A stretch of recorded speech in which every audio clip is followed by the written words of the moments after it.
Pada kesempatan kali ini, saya akan mempresentasikan mengenai produksi pasangan. Namun sebelum itu, izinkan saya untuk memperkenalkan diri terlebih dahulu. Perkenalkan, nama saya Anissa Nawar Firdaus Goliah dengan NIM 2306020055. Ini merupakan tugas dari Ibu Dr. Erna Rizwaula Kusumawati MSI selaku dosen pengampu mata kuliah Fisika Modern. Langsung saja kita masuk ke topik pembahasannya. Sejarah produksi pasangan. Sejarah produksi pasangan dalam fisika mencakup perkembangan pemahaman tentang pasangan partikel dan pasangan gelombang. Konsep pasangan partikel. Konsep pasangan partikel pertama kali diusulkan oleh fisikawan Inggris yaitu Pam Dirac pada tahun 1928 sebagai konsekuensi dari persamaan gelombang relativistiknya untuk elektron.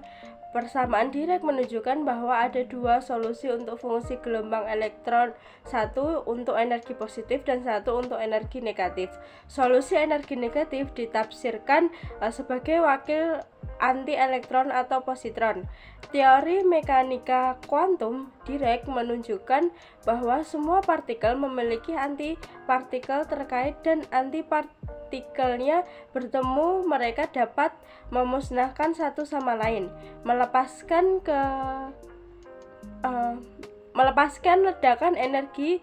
Ini sejalan dengan konsep partikel di mana partikel dan antipartikel memiliki massa yang sama tetapi muatan yang berbeda.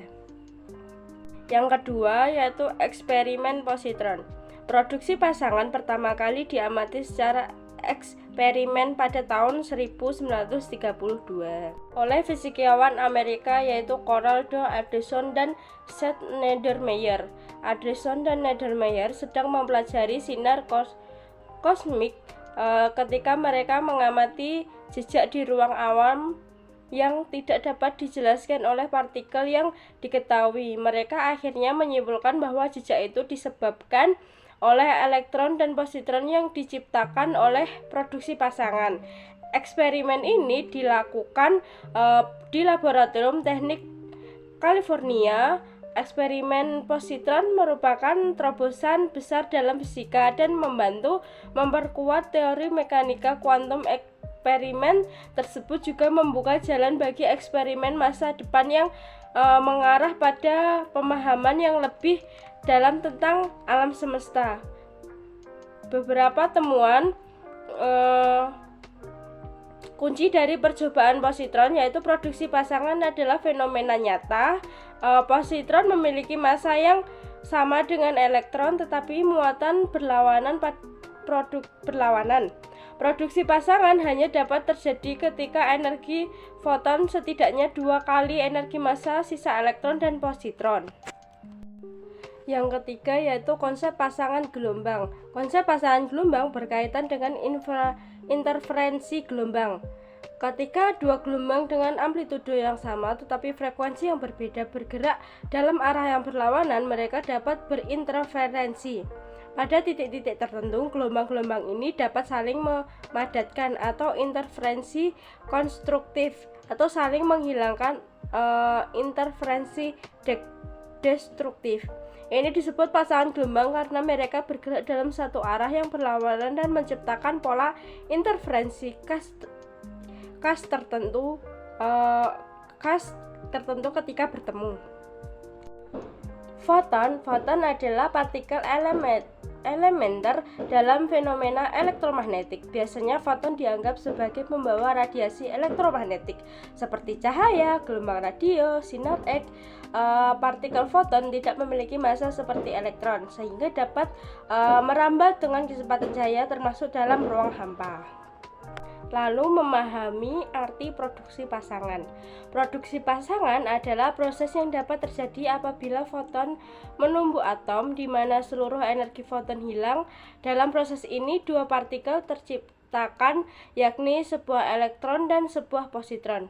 Proses ini merupakan contoh menumbuh atom atau elektron ini bukanlah elektron pemilik atom itu. proses terjadinya produksi pasangan. Sesuai dengan prinsip ketidakpastian Heisenberg dalam fisika kuantum, pasangan partikel dan antipartikel dapat muncul dari energi yang cukup tinggi dalam waktu yang sangat singkat. Ini berarti bahwa energi dapat berubah menjadi pasangan partikel dan antipartikel selama periode yang sangat singkat. Dalam konteks produksi pasangan, energi yang cukup tinggi diperlukan untuk memicu terbentuknya pasangan partikel dan antipartikel. Energi ini dapat berasal dari berbagai sumber, seperti foton atau partikel cahaya dengan energi tinggi atau medan fisika yang kuat. Ketika energi yang cukup tinggi tersedia, energi tersebut dapat mengubah bentuk menjadi massa partikel dan antipartikel sesuai dengan persamaan ikonik Einstein, E sama dengan mc², yang menghubungkan energi E dengan massa m partikel. Dalam kondisi ini, energi berubah menjadi massa partikel dan antipartikel secara bersamaan, sehingga terbentuklah pasangan partikel dan antipartikel. Pasangan partikel dan antipartikel ini kemudian dapat berinteraksi dengan partikel lain atau medan fisik yang ada, dan mereka akan mengikuti evolusi fisika yang sesuai dengan hukum dan interaksi yang berlaku.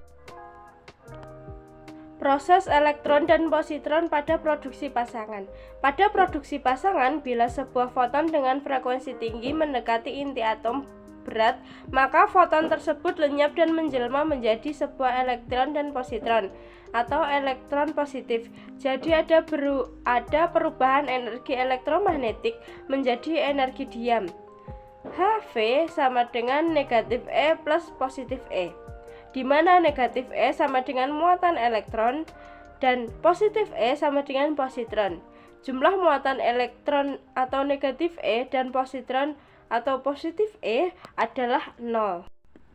Elektron dan positron terciptanya saat sebuah foton yang melewati inti atom yang pasif dan energinya dikonveksikan ke dalam materi.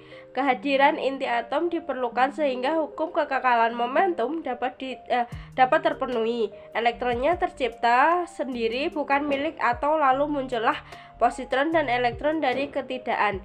Reaksi ini ditulis yaitu Y plus Y menjadi E negatif plus E positif.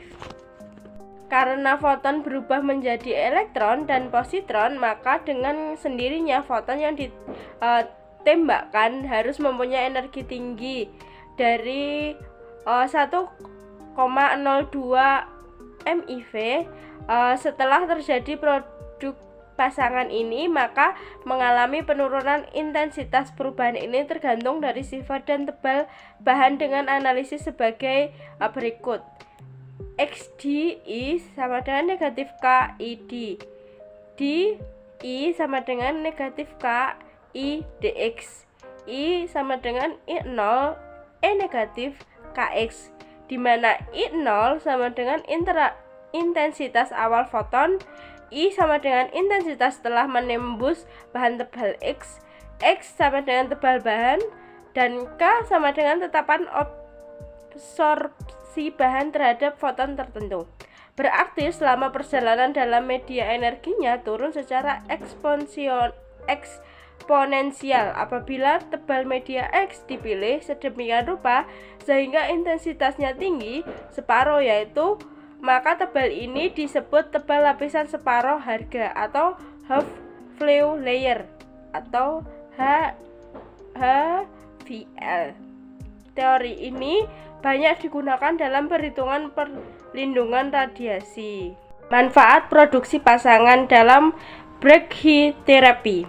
Brachytherapy merupakan terapi radiasi internal melalui aplikator mengandung sumber radioaktif kecil pada area di dalam atau di dekat tubuh yang ditumbuhi tumor dengan menyuntikkan radionukleida terapeutik atau radiostop. Hampir seluruh sumber brachytherapy mengemisikan foton yang berinteraksi dengan inti atom untuk memberikan energi. Sifat terlokasinya pada bagian tertentu tubuh sumber radiasinya, termasuk pengobatan sistemik yang akan masuk ke darah dan jaringan tubuh penderita untuk mencapai dan membunuh sel kanker. Nah, itu tadi sedikit pemaparan materi dari saya mengenai produksi pasangan. Sekian dari saya, kurang lebihnya saya mohon maaf. Wassalamualaikum warahmatullahi wabarakatuh. Sampai jumpa di pertemuan selanjutnya. Bye. Terima kasih.